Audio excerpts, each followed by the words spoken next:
Minu poolt meil on niimoodi, et 3. aasta juba tegutseme ja iga aasta oleme püüdnud ikka tuua uue näidet teile kaemises. Ja meil on hästi tublisid noori ja meieealisi vanu, kes oma huvitatu näitemängust ja oma nõun iga nädal neljapäeviti proovile tulema. Ja täna ongi meil plaanin Eduard Vilde lühinäidend, pikast näidendist lühinäidend tehtud Vigased pruudid. Ja ma arvan, Livis, et kõik oma vist valmi või ei ole Vilme?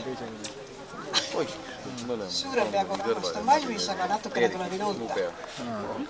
Nii et aga hääd kaemist ja proovime siis telefoni vaikses panna ja kuskil 35 minutit varuda kannatust. Täname!